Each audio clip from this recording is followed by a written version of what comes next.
I opposed the system of apartheid.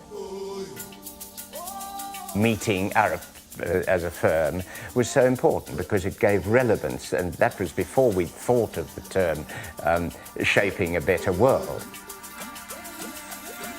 It was engineering with a social conscience.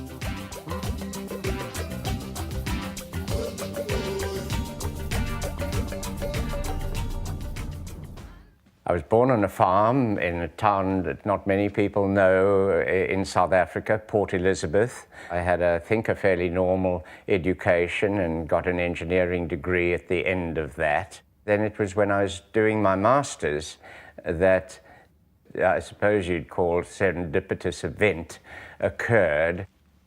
I was doing this master's, which happened to require me to learn to use a computer to analyze a particular kind of engineering structure.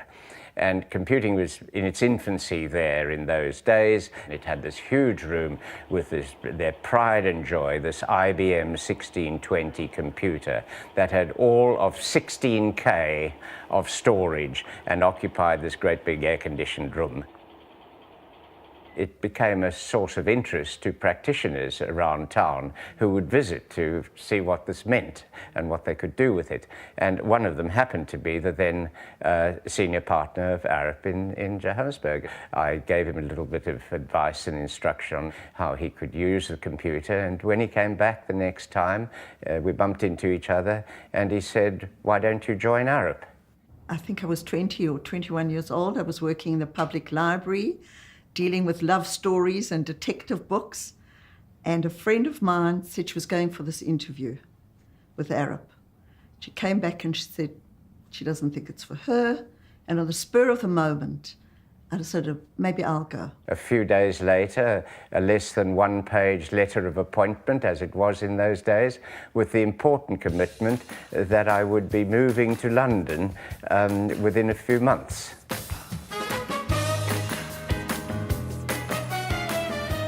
The whole vista opened up when I found myself in London and realized that what design really meant.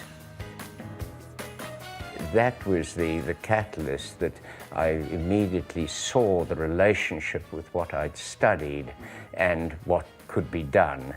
I spent over 2 years in the London office between '66 and '68. And that was an exciting time. The firm was doing amazing things.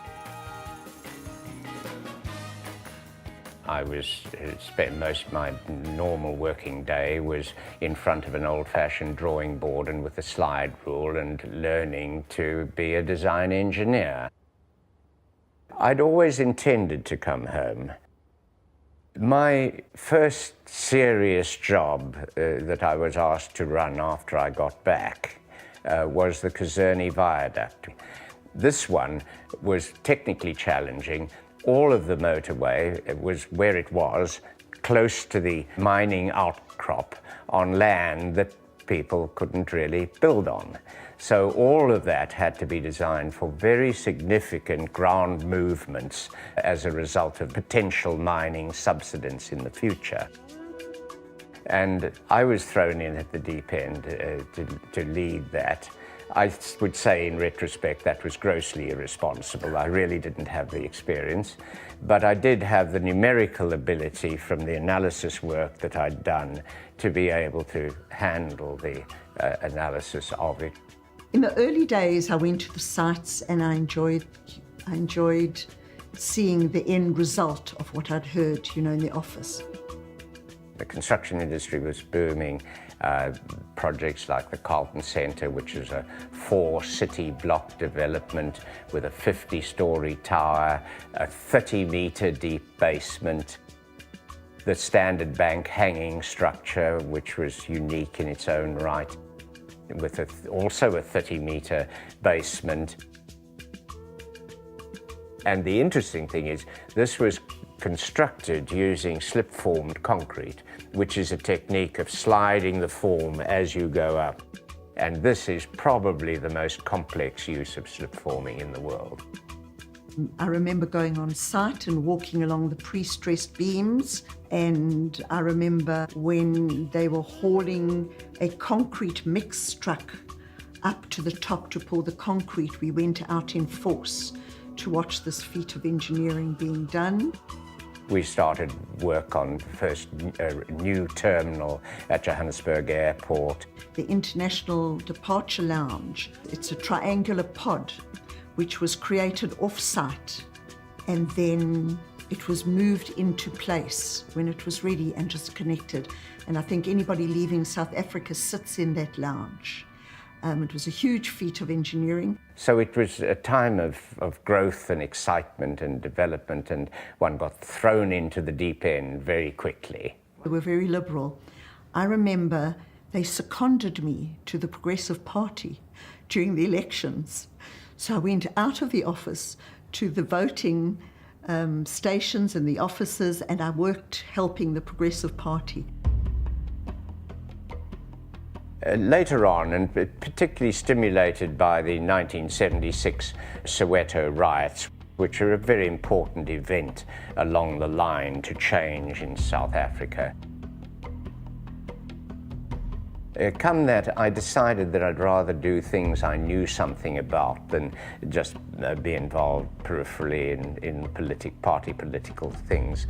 And as a consequence of that, the two issues that really were top of my mind were the whole question of dealing with the massive urbanization that was taking place and trying to address the consequences of separateness in that.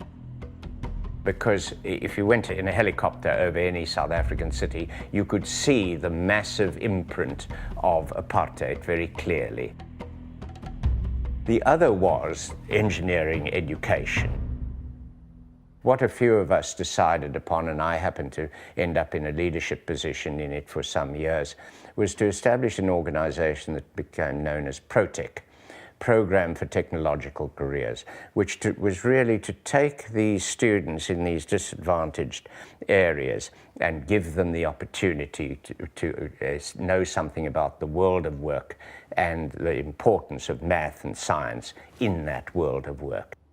The exciting moment in 1982 when we ran our first vacation program in Soweto, and the 300 young people, high school students that had registered, appeared at 8 o'clock in the morning and spent 3 whole days enjoying this. And that organization became a fully fledged one, and we changed the lives of tens of thousands of young people.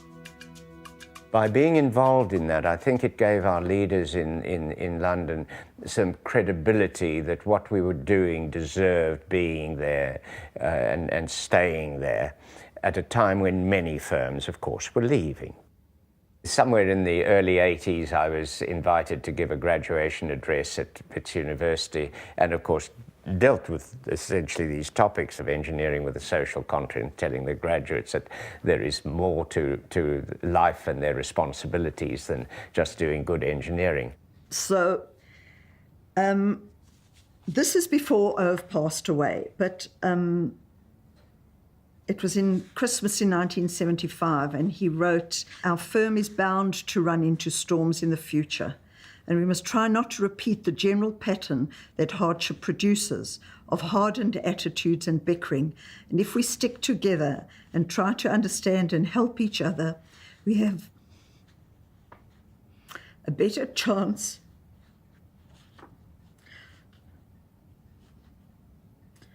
of overcoming our difficulties, and we shall make a small contribution to saving the world's problems." We never formally declared ourselves as supporting a party or being anti-apartheid as such, but no one was not aware that we were, including our clients, of course. So it increasingly made government work virtually inaccessible to Arup, and we were really the consultants dedicated to the private sector work, and many of our competitors who were from the other side got all the government work and grew to many times our size because of that. So your favorite project, tell me about that. It was the opportunity to lead a multidisciplinary team of firms to evaluate Cape Town's potential to win the 2004 Olympic Games. And we really came up with a very compelling story which succeeded in Cape Town being nominated ahead of Johannesburg and Durban as the city to put forward its bid to the IOC. And that story was, here is the most beautiful city in the world. It's been in a box for all this time because of apartheid. It is ready to blossom with tourism. And there is a perfect synergy between the Olympic Games and that tourism, because the Olympic Games drives the image building and drives the need for the facilities, airports, roads, transport, hotel accommodation and all. And at the same time, the city drives the Olympics because of its aura.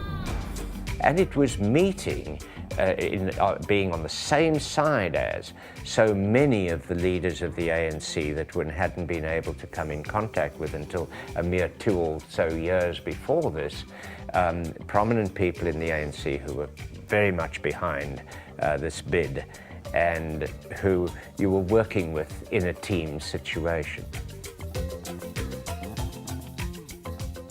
It is really says something about Arup that I've managed to go through all that period, year on year, being newly excited about our consistency in breaking new boundaries and doing exceptional work. It never ceases to inspire one that way.